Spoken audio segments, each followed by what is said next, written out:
The 10th Basic Plan of Long-Term Electricity Supply and Demand, which was published by the South Korean government on January 13, 2023, reduces the 2030 renewable energy target from 30.2% to just 21.6%.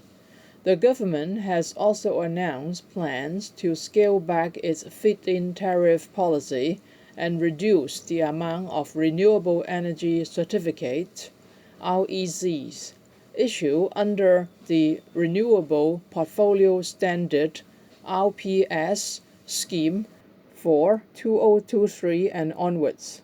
These changes could reduce the size of the South Korean solar market from around 4.4 gigawatts in 2021 and 2.7 gigawatt in 2022 to a bit more than just 2 gigawatt in 2023.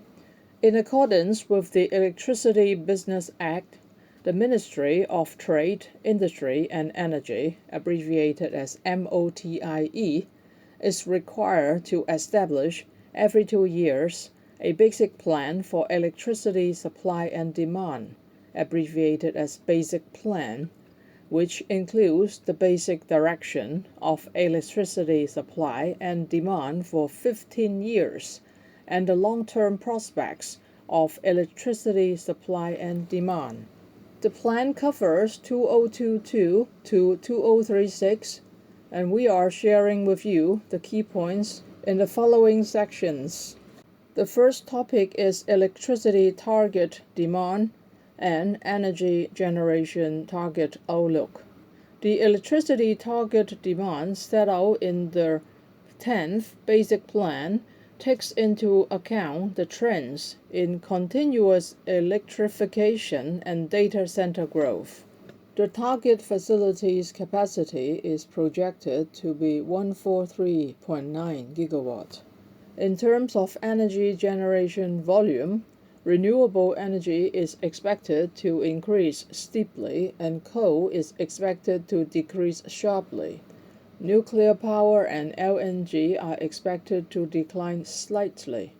In 2036, the energy mix is expected to consist mostly of the following sources: renewable energy, LNG, nuclear power, and coal.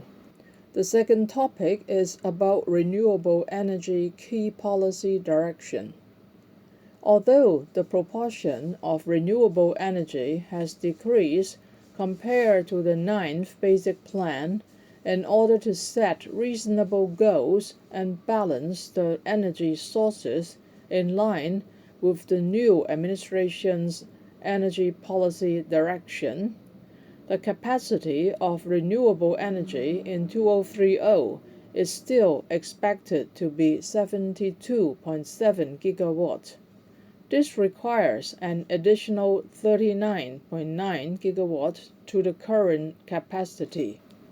In terms of the systems, the government plans to consider expanding the introduction of the wind power bidding market and converting the RPS system into an auction system.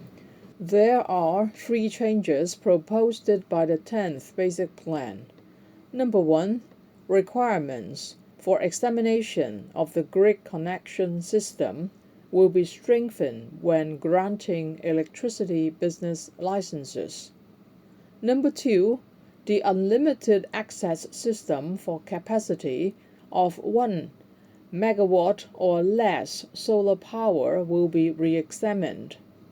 Number 3, local residents' receptivity will be emphasized by reforming the residents' participation scheme and establishing guidelines to enhance residents' acceptance. It would be necessary to review the details of these anticipated changes when implementing a new project.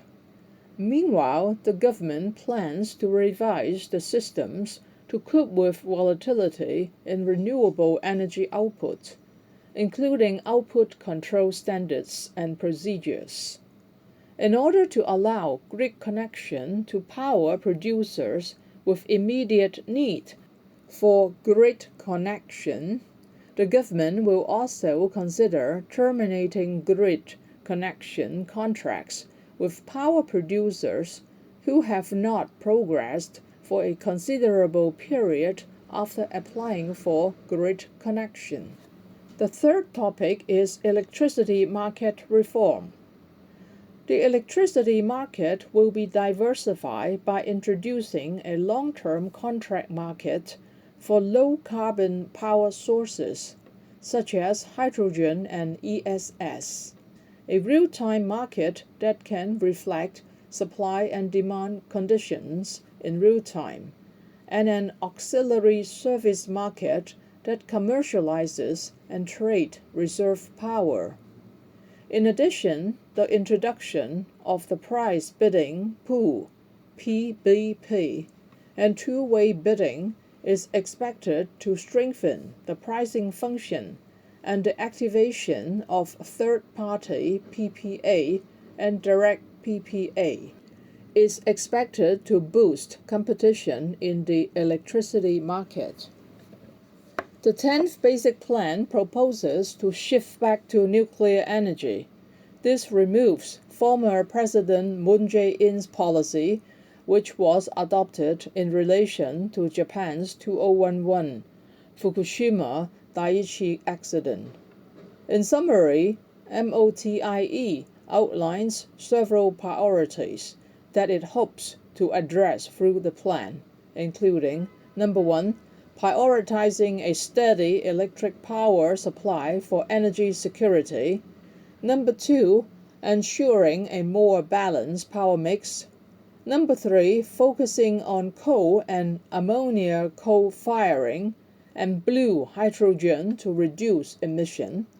Number 4, accommodating renewable energy storage through an investment of around $36 billion and expanding the grid